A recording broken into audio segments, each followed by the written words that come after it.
sexy songs for you. All right, since we talking about all this stuff with Kendrick and stuff like that as well. Kendrick, at the end of the Super Bowl, he wrote "Game Over," and a lot of people said Drake was gone. He's dead. He's not gonna make it. He's never gonna be the same position. Right now, he's projected for this album to go #1 at this time. Projected for 250 million first week sales. Yeah. Oh, sorry, 1,000. I'm sorry, for 250,000. Yeah, not million. Okay, so that'd be crazy. 250,000 first week sales, and I'm hearing a lot of mixed reviews on the album though. So B-Dog, you the Drake stan, right? What's your thoughts on this album? Did he come through? What? I love it. It's an R&B album. It's just melodic Drake and Party Next Door. And if you like toxic niggas talking about some toxic shit, this is the album for you. So, hey, this is great. This is good for me. I'm going to listen to it more. It's not one of his best. I'm not going to say nothing like that. But 250 is what I said. If he got 250, I feel happy with that if I'm Drake and Party Next Door. 250 is a great number. Okay, all right. So you said it's not his best. So you weren't impressed with this album then? You didn't think it was good? I guess I would say it fell below my standards because Party Next Door and Drake usually make great songs together. So not every song on here was great. They were all good to me. I would listen to all of them, but not all of them were great. All right, so I'm shocked. I thought that you were gonna come in here and start glazing this because look, I didn't enjoy the album. I don't like singing Drake. I think this dude can't sing, and I don't like the bad autotune, singing. I just don't like this sound of music. But this sounds to me, not to lie, it sounds similar to that Weekend album that came out not that long ago. I feel like that's also kind of the same realm of sound. So I mean, if people love that, then I don't see why you would really hate on this. So, what's your thoughts, Baldy? This shit is trash, like most Drake albums. I don't want to hear this shit ever again. I forced myself to. I made it through it. You know what I'm saying? I did it. I sat down. I listened to it. A whole lot of typical Drake, dirty macking. Like other real weird shit, and I just can't relate. I can't get it.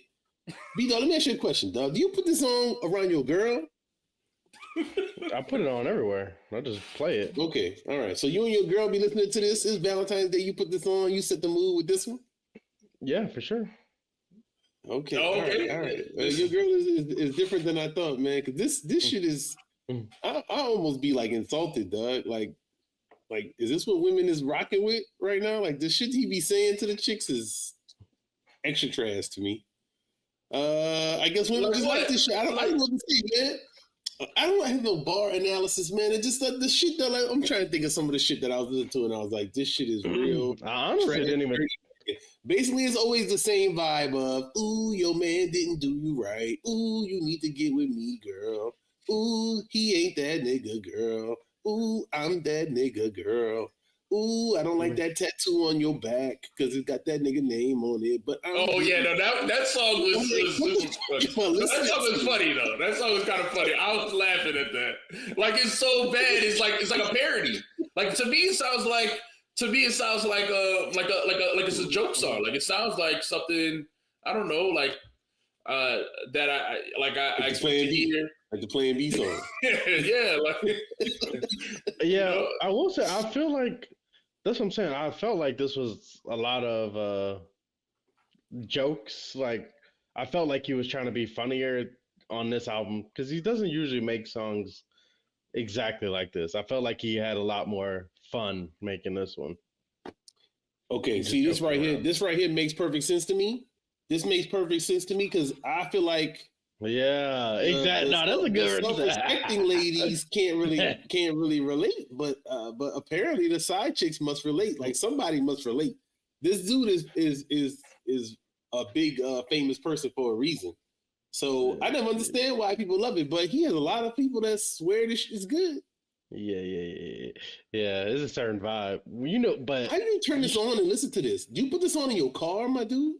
yeah, especially some of them sound like Oh, Like mothballs. playing out the Oh window, man, like with your windows down, like people get hit, like yeah. you driving down the street I and like always have my car on max volume, whatever I listen to. So yes. No, man, that's not dog.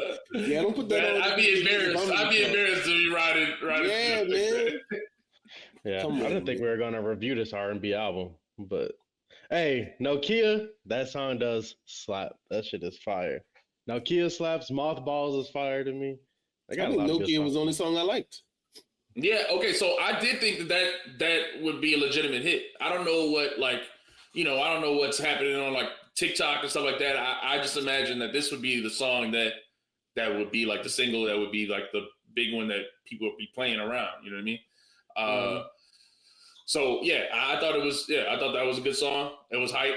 I like the first part more than the beat switch of Nokia. Personally. Really? That's interesting. Yeah, I That's a definitely different type of sound, so I didn't think you would like that. I don't even. What is that sound? It's like Oh yeah, go-go that music, Spanish song on there. I thought that shit was whack too. Yeah, meet your padre. That shit was. Dude, Funny. That's what I'm saying. I felt like that's a funny one. yeah, I'm like, is this like I don't know if it's trying to go for comedy or if like am I supposed to be taking this serious? Like, is it supposed to be? I don't think it's serious. It can't be. I don't think it's serious. Okay, Sometimes it sounds like a Weird Al song or something like that. Maybe that's my problem. Is I'm Exactly. sitting here thinking, is this really supposed to be like On Drake's serious albums? He Sexy doesn't have a Stones? song like that. Like that's why I think he had a little bit more fun with this one. So all right, what? I gotta take it less seriously then. Okay, so but here's the thing though. All right, I mean, people who are claiming that he's the gold and stuff like this is what he comes out with after a beef. Now, some people are saying Kendrick made him switch genres, right? You know, what do y'all? Yeah, I mean, I see people say like He been doing this type of shit. He been making R&B music, exactly. Yes, Yeah. exactly. He been making R&B music. This ain't R&B, dog. You gotta call it something else. This ain't R&B, man. This is They don't have R&B no more, man. This is rare. This is Chris Brown, disrespect you, bitch. R&B. Nah, this like, ain't. that's not Nah, like Chris Brown make It's R&B. not even Chris Brown. Yeah, it's not even Chris Brown. Yeah, you're disrespectful to Chris. Whatever you want to call it. This ain't R&B, man. All it's right? Canadian R&B, man. This is Canadian R&B. This is what it sounds like. All right, I'm sorry. The Weeknd sounds the same, dog. The Weeknd sounds the same. I don't consider this R&B. This ain't R&B. This is some other shit. You can call it whatever you want, but ooh, bitch, I'm fucking you from the back, girl. Like that shit is trash. Like, come on, man. Like, I don't whatever you want to call it. Toronto R&B is fine by me. If this is gonna be associated with. All right, so then let's talk about "Give Me a Hug." All right, because that's the song that everybody's talking about.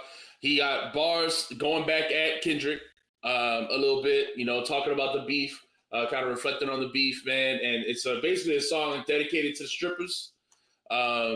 So what did y'all think of this? I love this song. This is a hit too. This is definitely a hit. See, they got some songs in here that I specifically just want to go to the strip club and hear. And see, this is why I can't rock with Drake. I don't really understand how y'all like this stuff, man. To me, everything the dude says sound bitch made. you walk around, give me a hug. I miss you, girl. Give me a hug, man. What? That's them niggas, man. That's always like, oh, girl, yeah, give me a hug, girl. Yes. That's weird, nigga. Like, you all right? Like, back up. Back up. I mean, I don't. Look, where my hug at? Yeah, where my hug at? That's what where my hug, girl? We're not in middle school no more. Like, look, hey, cool dog. I can't speak to it because I don't get it. It's not my bag. I don't get why people like any of this dude stuff. Cool, whatever. So. Well, that's the common. That's how y'all give right? it. That he hasn't grown up. He's 40 years old, hasn't grown up. I mean, he's still talking like, yeah, this does sound like something that high schoolers would say. I mean, yeah, it sounds like something that, like people, people say, yeah, like when you way younger, like before you got, I don't know, experience a game or something, but that's what he still sounds like. It sounds like he never grew up past that phase. So, that's a lot of the people's main complaint about Drake. Yeah, that's a dumbass complaint though. I hate that. That's a stupid complaint to me. Why? Because this be the same niggas talking about, man, I remember back in my day, I had so much fun doing this and that, about how much they love the glory days, but mad at a nigga just living through the glory days. I don't understand. Is he living through the glory days? Yeah, I don't know. I mean, I wouldn't. That's not how I envision my glory days. If I'm rich, I'm not just spending all my time in the strip club. But if I'm rich, I ain't saying give me a hug. The girl's walking up and giving me the hug. I ain't got to say it. The shit ain't. I ain't got to say shit. I walk in. I'm famous. Yeah. Chicks want to hug me. Period. Right. There's no commentary that needs to be made. So hey, I don't know. But they do have those people that's the high school glory days, folks. Right. All right, so let's look at some of these bars. All right, if y'all want to talk about this song, then, because obviously, this beef won't die. This beef, still exists and won't die. It seems like, So, I mean, yeah, he starts with this, people talking to him, Drizzy, you amazing, you the inspiration, you set the bar for the next generation, you Neo in the Matrix, and then, these brothers just Nemo in the ocean, small fish making kids feel emotion, using you for promotion, true words never been spoken. Brothers want to see me, see Rip on a t-shirt like I'm Hulk Hogan. What y'all think of this? Do y'all feel like I like that Hulk Hogan bar, but the rest of that is true. That is true, man. Niggas was like, Future was, oh, you the greatest, and you so awesome, and they be on stage with him. You the GOAT. I'm honored to work with you. Niggas like Ross and those other fake ass niggas. And then they switched it up on him, so he has the right to feel that way. I'm not surprised that he feels this way. I mean, it's true. Especially in this case. I mean, niggas ain't never had number ones until they was dissing Drake, but I mean. Yeah, no, that's true. That is true. Now, I mean, a lot of people are going to say, okay, so the pushback, see, I'm going to be devil's advocate today. Right? Yeah, go for it. It's not like Kendrick was small. It's not like Kendrick was never this big. Doing no numbers. He may never have been this big as he is right now, but he was still the number 2 rap artist, right? Whenever he dropped, right? So, like, you would think. I don't think is this part specifically about Dot? Because I took this more. I think it's about people.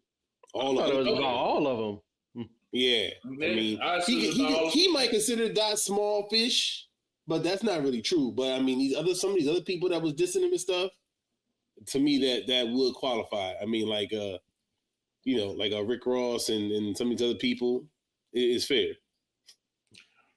Yeah. So yeah. Okay. All right. He didn't say Kendrick by name, but I just think every time you say the word small, everybody thought it's gonna go to Kendrick. That's true. I mean, isn't Kendrick like 5'3" or something like that?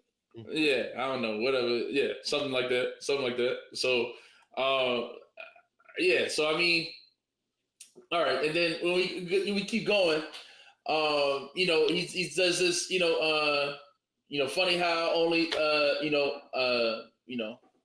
those guys, yeah. Yeah, those guys are waiting on boys' obituary because if I die, these brothers that become the sole beneficiary, what the F are they going to do with it? Have girls up on stage, at 29 on stage twerking with the dictionary, right? So, I mean, again, the song is for the strippers. You're talking about how... I like to see the strippers hit the big words while twerking. Yeah, get you. That's mental stimulation. You know what I'm saying? That's like that dead prez mind sex. You know what I mean? You ain't thinking about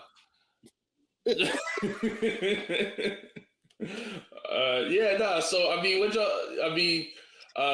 y'all think of all this? Do you think it's petty for him to keep going back to this? And he says, no, he gotta address it.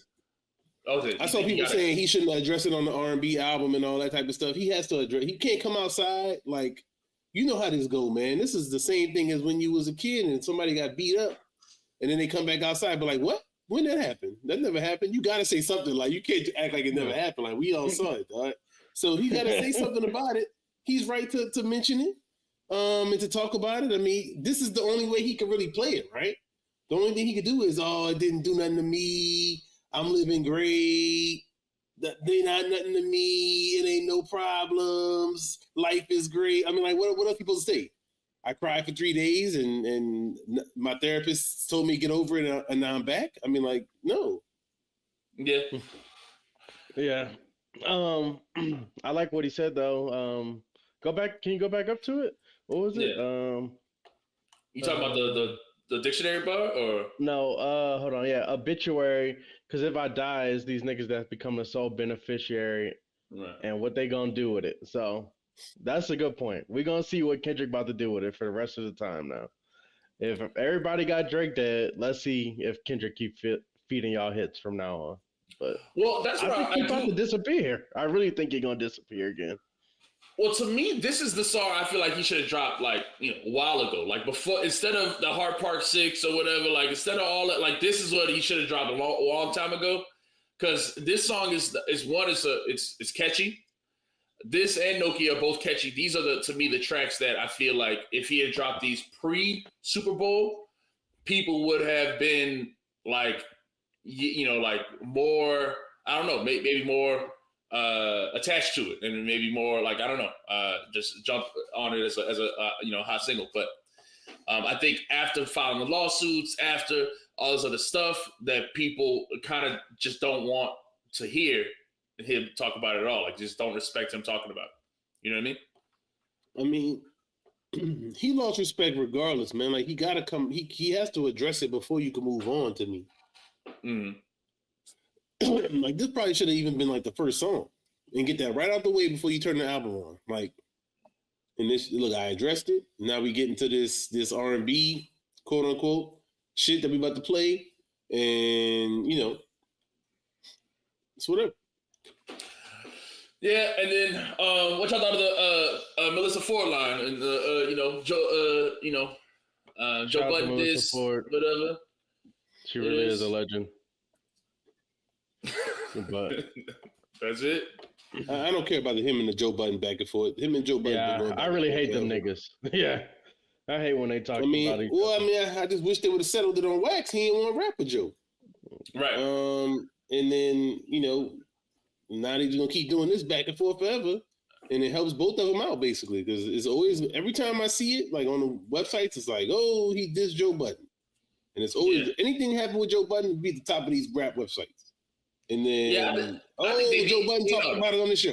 And they put that right at the top of their website. I'm like, damn, this dude get the promo.